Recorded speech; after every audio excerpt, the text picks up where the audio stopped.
नमस्कार दोस्तों, आपके अपने चैनल जीवन शक्ति और भक्ति में आपका बहुत बहुत स्वागत है। शनिवार की व्रत कथा। एक समय स्वर्गलोक में सबसे बड़ा कौन के प्रश्न पर नवग्रहों में वाद विवाद हो गया। विवाद इतना बड़ा कि परस्पर भयंकर युद्ध की स्थिति बन गई। निर्णय के लिए सभी देवता देवराज इंद्र के पास पहुंचे और बोले, हे देवराज, आपको निर्णय करना होगा कि हम में से सबसे बड़ा कौन है। देवताओं का प्रश्न सुनकर देवराज इंद्र उलझन में पड़ गए। इंद्र बोले, मैं इस प्रश्न का उत्तर देने में असमर्थ हूँ। हम सभी पृथ्वीलोक में उज्जैनी नगरी में राजा विक्रमादित्य के पास चलते हैं। देवराज इंद्र सहित सभी ग्रह उज्जैनी नगरी पहुंचे। महल में पहुंचकर जब देवताओं ने उनसे अपना प्रश्न पूछा तो राजा विक्रमादित्य भी कुछ देर के लिए परेशान हो उठे, क्योंकि सभी देवता अपनी अपनी शक्तियों के कारण महान थे। किसी को भी छोटा या बड़ा कह देने से उनके क्रोध के प्रकोप से भयंकर हानि पहुंच सकती थी। अचानक राजा विक्रमादित्य को एक उपाय सूझा और उन्होंने विभिन्न धातुओं स्वर्ण, रजत, कांसा, ताम्र, सीसा, रांगा, जस्ता, अभ्रक व लोहे के 9 आसन बनवाए। धातुओं के गुणों के अनुसार सभी आसनों को एक दूसरे के पीछे रखवाकर उन्होंने देवताओं को अपने अपने सिंहासन पर बैठने को कहा। देवताओं के बैठने के बाद राजा विक्रमादित्य ने कहा, आपका निर्णय तो स्वयं हो गया। जो सबसे पहले सिंहासन पर विराजमान है वही सबसे बड़ा है। राजा विक्रमादित्य के निर्णय को सुनकर शनि देवता ने सबसे पीछे आसन पर बैठने के कारण अपने को छोटा जानकर क्रोधित होकर कहा, राजा विक्रमादित्य, तुमने मुझे सबसे पीछे बैठाकर मेरा अपमान किया है। तुम मेरी शक्तियों से परिचित नहीं हो।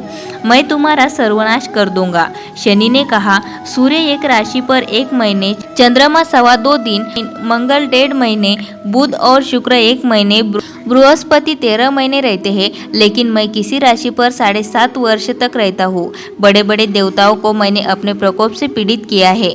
राम को 7.5 के कारण ही वन में जाकर रहना पड़ा और रावण को 7.5 के कारण ही युद्ध में मृत्यु का शिकार बनना पड़ा।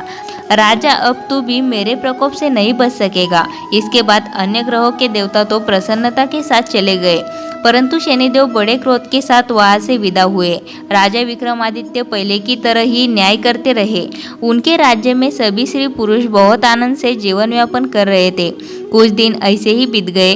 उधर शनि देवता अपने अपमान को भूले नहीं थे। विक्रमादित्य से बदला लेने के लिए एक दिन शनिदेव ने घोड़े के व्यापारी का रूप धारण किया और बहुत से घोड़े के साथ उज्जैनी नगरी पहुंचे। राजा विक्रमादित्य ने राज्य में किसी घोड़े के व्यापारी के आने का समाचार सुना तो अपने अश्वपाल को कुछ घोड़े खरीदने के लिए भेजा। घोड़े बहुत कीमती थे।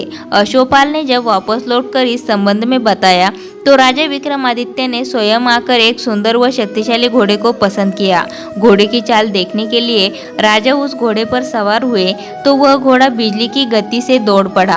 तेजी से दौड़ता घोड़ा राजा को दूर जंगल में ले गया और फिर राजा को वहां गिराकर जंगल में कहीं गायब हो गया। राजा अपने नगर को लौटने के लिए जंगल में भटकने लगा, लेकिन उन्हें लौटने का कोई रास्ता नहीं मिला। राजा को भूख प्यास लग गई। बहुत घूमने पर उसे एक चरवाहा मिला। राजा ने उससे पानी मांगा। पानी पीकर राजा ने उस चरवाहे को अपनी अंगूठी दे दी। फिर उससे रास्ता पूछकर वह जंगल से निकलकर पास के नगर में पहुंचा। राजा ने एक सेठ की दुकान पर बैठकर कुछ देर आराम किया। उस सेठ ने राजा से बातचीत की तो राजा ने उसे बताया कि मैं उज्जैनी नगरी से आया हूँ।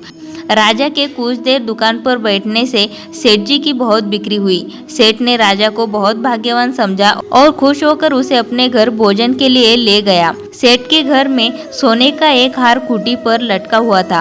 राजा को उस कमरे में छोड़कर सेठ कुछ देर के लिए बाहर गया। तभी एक आश्चर्यजनक घटना घटी। राजा के देखते देखते सोने के उस हार को खूंटी निगल गई। सेठ ने कमरे में लौटकर हार को गायब देखा तो चोरी का संदेह राजा पर ही किया, क्योंकि उस कमरे में राजा ही अकेला बैठा था।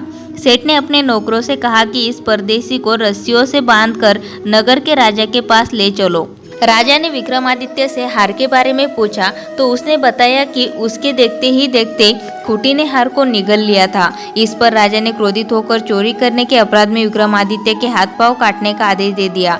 राजा विक्रमादित्य के हाथ पांव काटकर उसे नगर की सड़क पर छोड़ दिया गया। कुछ दिन बाद एक तेली उसे उठाकर अपने घर ले आया और उसे अपने कोलू पर बैठा दिया। राजा आवाज देकर बैलों को हाँकता रहता। इस तरह तेली का बैल चलता रहा और राजा को भोजन मिलता रहा। शनि के प्रकोप की 7.5 पूरी होने पर वर्षा ऋतु प्रारंभ हुई। राजा विक्रमादित्य एक रात मेघमल्हार गा रहा था कि तभी नगर के राजा की लड़की राजकुमारी मोहिनी रथ पर सवार उस तेली के घर के पास से गुजरी। उसने मेघमल्हार सुना तो उसे बहुत अच्छा लगा और दासी को भेजकर गाने वाले को बुला लाने को कहा। दासी ने लौटकर राजकुमारी को अपंग राजा के बारे में सब कुछ बता दिया। राजकुमारी उस मेघमल्हार से बहुत मोहित हुई, अतः उसने सब कुछ जानकर भी अपंग राजा से विवाह करने का निश्चय कर लिया। राजकुमारी ने अपने माता पिता से जब यह बात कही तो वे हैरान रह गए। रानी ने मोहिनी को समझाया, बेटी तेरे भाग्य में तो किसी राजा की रानी होना लिखा है, फिर तू उस अपंग से विवाह करके अपने पाँव पर कुल्हाड़ी क्यों मार रही है। राजकुमारी ने अपनी जिद नहीं छोड़ी। अपनी जिद पूरी करने के लिए उसने भोजन करना छोड़ दिया और प्राण त्याग देने का निश्चय कर लिया। आखिर राजा रानी को विवश होकर अपंग विक्रमादित्य से राजकुमारी का विवाह करना पड़ा। विवाह के बाद राजा विक्रमादित्य और राजकुमारी तेली के घर में रहने लगे। उसी रात स्वप्न में शनिदेव ने राजा से कहा, राजा तुमने मेरा प्रकोप देख लिया, मैंने तुम्हें अपने अपमान का दंड दिया है।